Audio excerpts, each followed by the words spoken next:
What's up guys, in this episode we will be unboxing the Super Famicom Mini and doing a comparison to the SNES Classic Mini Small Super Nintendo.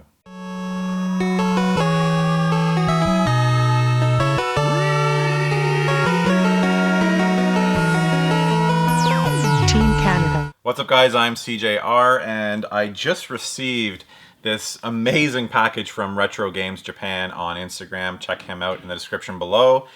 He hooked me up with this Super Famicom Mini straight from Japan.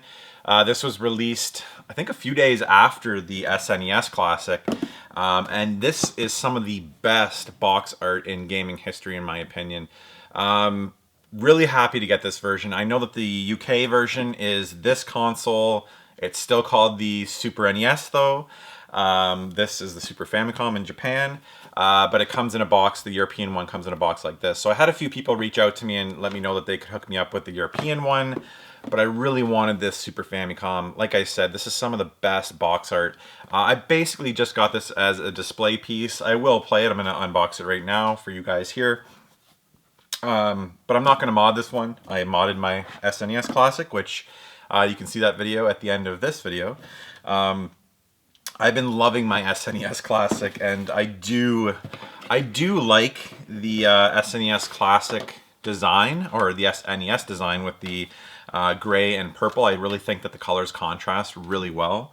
So I am a fan of this console. I know a lot of people think that it's kind of ugly, but we'll open them up and compare the two, and I'll let you guys know what I think is better.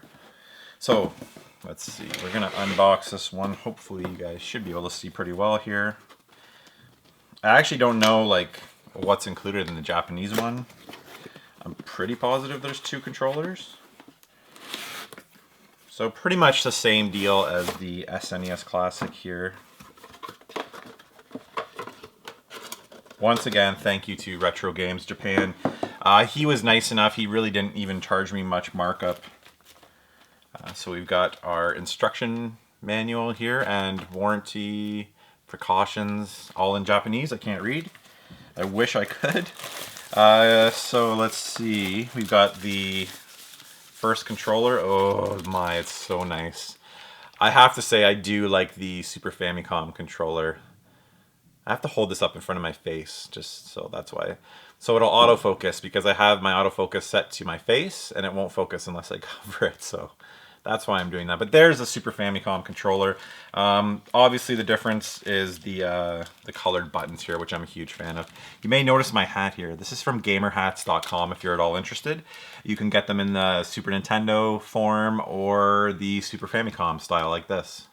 I love these hats. So I'll leave a link to gamerhats.com in the description below if you're interested. One controller. I'm sure this one's the same. Number two. Really like the controllers. They have like a textured feel to them that I don't remember as much on the Super Nintendo. Maybe it's because I got mine secondhand right from the start. I never had a Super Nintendo when it first came out, and I don't remember it being that texture. Maybe it had just kind of worn down, but I've really been enjoying playing with the Super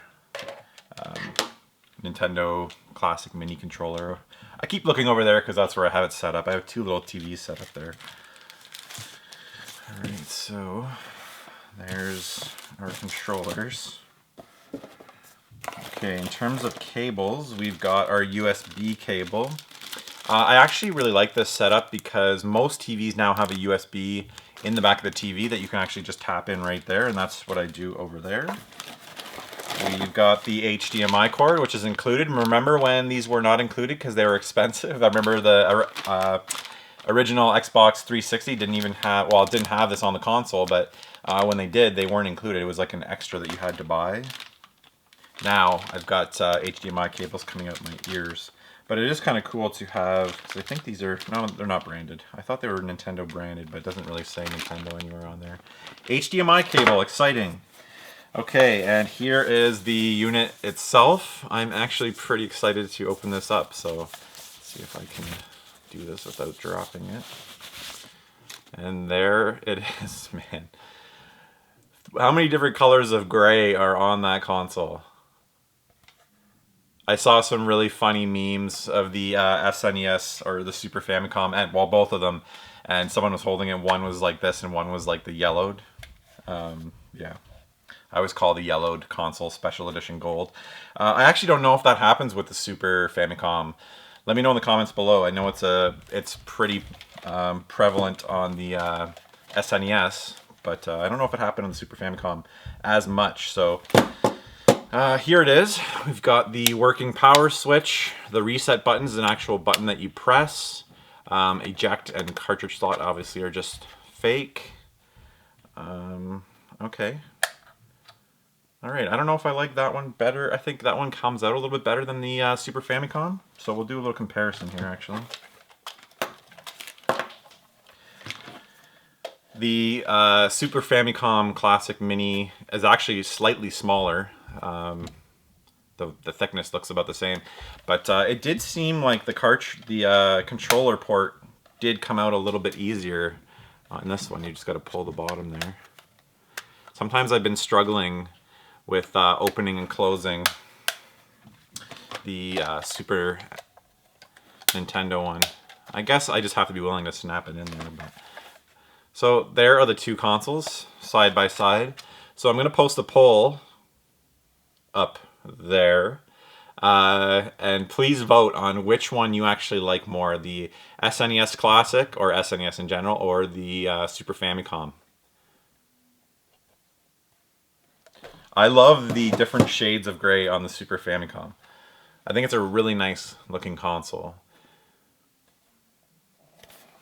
I have one over there. I actually got it from Japan a while back, so sometimes I'll actually use the controllers from that one on my Super Nintendo. I definitely like the Super Famicom controller more than the Super Nintendo. I mean, I love the Super Nintendo. The contrasting grays and purples is actually a really nice color scheme, but I like the colored buttons on the Super Famicom. So yeah, guys, that's a quick unboxing and comparison of the Super Famicom and Super Nintendo Classic Mini. Like I said, feel free to vote. Let me know in the comments below how much you've been enjoying your SNES Classic. Let me know if you've been able to get an SNES Classic. I've heard that 2 million of these have sold.